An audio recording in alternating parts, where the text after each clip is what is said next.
Hello, so today we're going to go over an 820-2915 board that was not charging the battery, that had no light on the DC-in board. So this person replaced their own DC-in board. After replacing the DC-in board, they noticed they still don't have a green light. Today we have this machine working with a green light, so let me just show you that. So when I plug this in, I get a green light on the charger, and my fans are spinning, which is more than I can say it did before. Now, I'm going to go over what it is you troubleshoot when you don't have a green light. Now, as I've mentioned in other videos, the first thing that I check before anything else is something called the one-wire circuit. So on this particular board, you have something called the one-wire circuit. Let's move this crap out of the way. Which goes from the sense pin of the adapter over to these two things over here. So let me show you a little bit of what that looks like. So the actual MagSafe adapter has something here called adapter sense. Let's zoom in so you can see. So this comes from signal on the adapter from here, and it goes to these two ICs. So it goes to U6900 and U6901. Now, one of the very, very common things that happens on the A1278 boards, because on A1278 boards this circuit is not at the bottom. So on this machine, that circuit is right in this area over here. On A1278 boards, it's usually right at the tip, right where the water is going to get absorbed. So one of the very, very common faults is that this 3.42 volt pin, which is very, very small, winds up getting corroded. So as I've said before, you have a lot of these little spots on the board where you have these voltages, like here it says PP3V42G3 hot.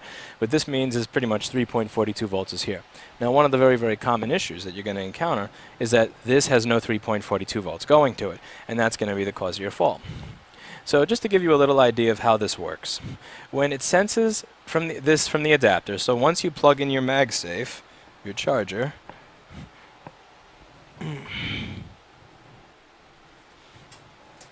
so once you plug this in, it sends a signal through over here, and also you have this voltage going to the rest of the computer. So when it senses this from the adapter, and it senses this thing over here called SMC-BC ACOC, when those two things are present, this chip is going to create something called sys1 wire, which tells the system it's okay to use the charger, it's okay to accept power from it, you can turn on off of it. Now, there are two usual faults. The first is that this chip over here does not have 3.42 volts going to it. The second fault is usually that you don't have this SMC-BC ACOC signal.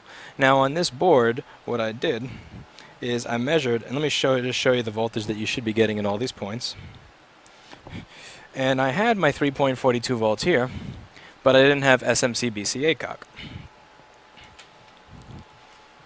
So let's open.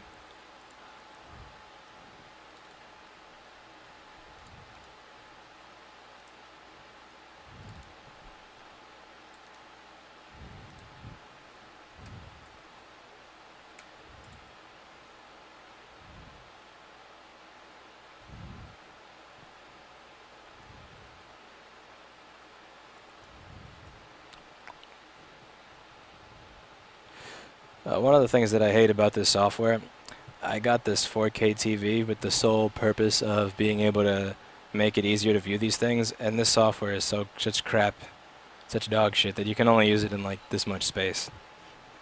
But what do you expect for some crap that was made in the 90s and never updated? You can't realistically expect much. So what this is telling me is that, let's see. Come on.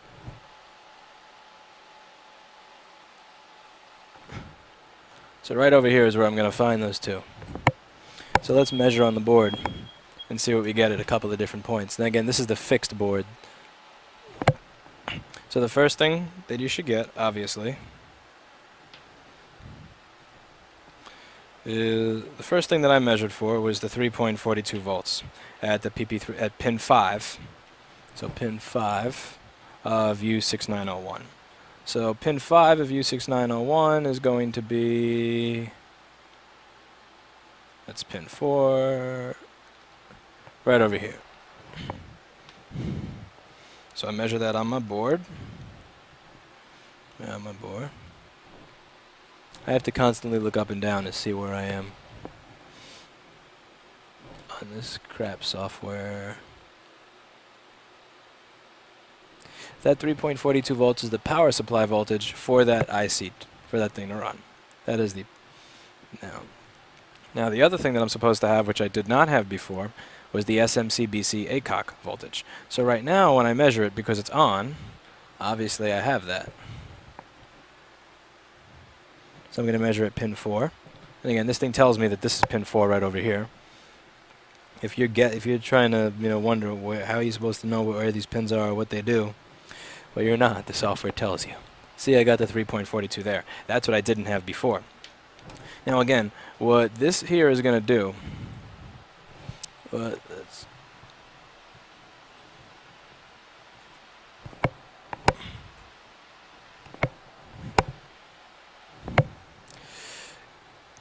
this thing is going to do is once it has this coming through here, it's going to send out this pulse to this chip. And when this chip has the pulse coming from here, the SMC-BC ACOC, and it has this adapter sense signal coming in, it's going to send out one wire. So this middle transistor that you couldn't see because I was off the screen, this thing, once this chip sees that SMC-BC ACOC is coming and that adapter sense is coming, then it sends out sys1 wire, which tells it to turn on. So I had adapter sense, obviously. I measured it, but I know that this charger works because I've used it on many MacBooks. I have the power supply voltage coming to U6901, but what I did not have was SMC-BC ACOC. So I went down and let's see where SMC-BC ACOC comes from, because that's going to be a very important one and something that you need to learn.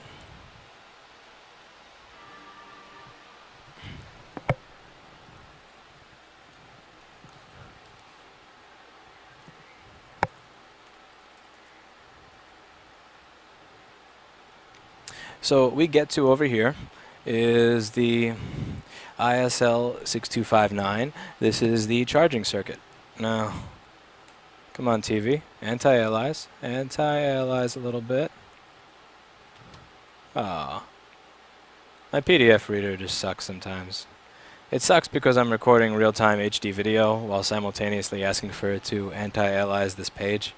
If I wasn't recording HD video, this would actually look really, really good. But it doesn't.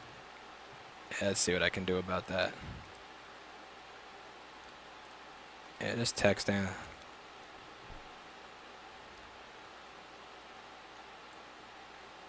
Here we go. I just had to change some settings here. So SMC-BC ACOC comes from ISL6259. Now see over here where it says out? That means that that is a signal that goes out. Now, what this does, when this chip is working and when it senses things coming properly from the charger, it's going to send out this SMC-BC ACOC signal. And I was getting no SMC-BC ACOC from here. Now, some of the things that you need to check around this circuit if there's no SMC-BC ACOC, the first one is charger ACN. So let's move a little bit over so you can see what that is. Charger ACN is over here. This is... zoom. So charger ACN is created by this voltage divider of a 30.1 kilo ohm resistor and a 9.31 kilo ohm resistor that go between the charger up here, which is not loading because my PDF reader is getting skull-fucked as I record real-time video. Here we go. So from adapter, directly from the voltage coming out of the adapter, it goes to this voltage divider over here, which is going to ground so that it can create 4 volts. So it's going to turn that power from the adapter into 4 volts. So the first thing to check is that these 2 resistors are good and that you're getting that 4 volts there. Now I measured that point. I measured between R7010 and R7011. So let's see where that is, just so you know. Again, I can baby step you through it. R7010, R7011. Now before I actually measure resistance, I measure that there's voltage there. Because if there's voltage there, then I know that the resistors are good. And I don't have to even bother changing the mode of my multimeter. So here we go. We got R7010 and R7011. And charger AC, and as you can see, these 2 resistors meet at one point. So I can measure on either one of those and see what I got. Now, I know in this case that I got something around 3 or 4 volts. That's what you're supposed to have there. So let's see what I get at that point on mine. Now again, this is working. See, I got 3.82. Honestly, that's close enough. It's supposed to be 4, but who really cares? It's good enough. And again, I was getting that voltage even before. So now the other thing to look at, and this is a little trickier, is something called a current sense circuit. This is a little bit more tricky and a little bit more confusing, but I'm going to try to explain it as simply as I can. PDF reader, come on. Oh my god. Yeah, you really can't record real-time video while anti-aliasing a 4K PDF. Okay. Again, I am a capitalist. You know, if you want these videos to be a little bit better, you know, you are free to write out a check to Mac Laptop Repair Specialist for the cost of a new editing workstation. I am doing these videos off of a Lenovo T440p laptop with integrated video. So yeah, the 4K screen, recording 2 raw video streams in real time, and yeah. So over here we have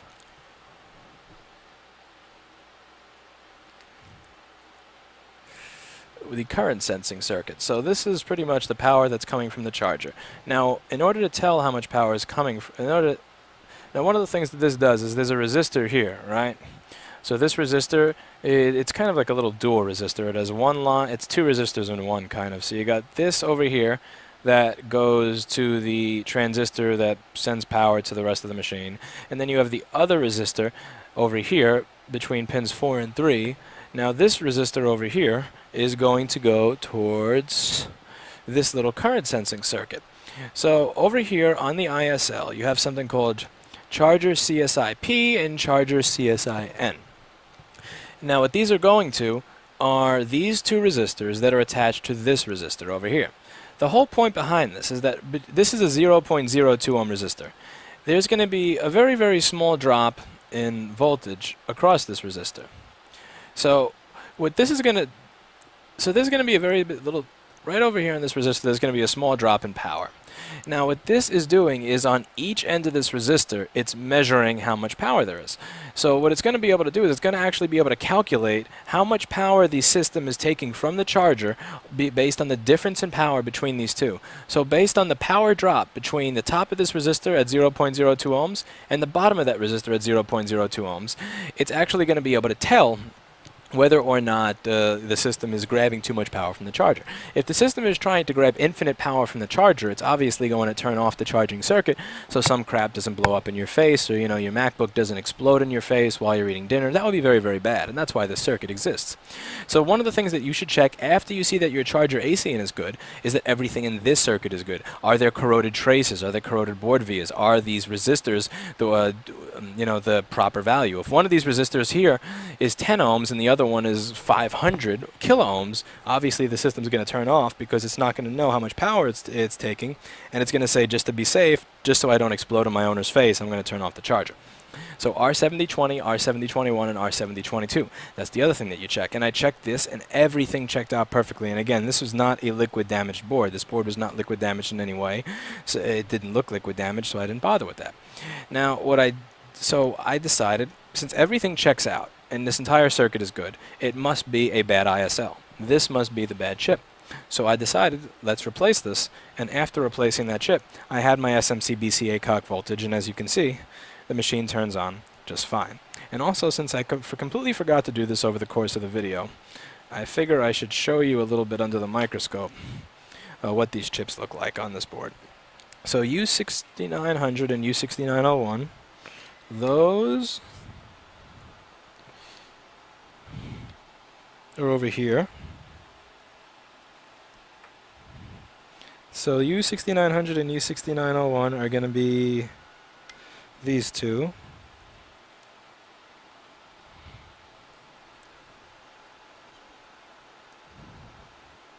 So this one over here and this one. So I was measuring the 3.42 volts right over here. I was measuring SMC BCA cock over here. This is where you measure and see if one wire is coming out. And the ISL 6259 itself is right over here. So these 2 were the charger AC and resistors that I was checking. and this over here is my ISL. This is the chip that I had to replace because it was bad. Now, after I replaced that chip, I noticed that SMC-BCA cock was being created. Again, I checked every single part of my board, and everything checked out perfectly fine. All the signals were there that were supposed to be, all the power supply voltages were there that were supposed to be.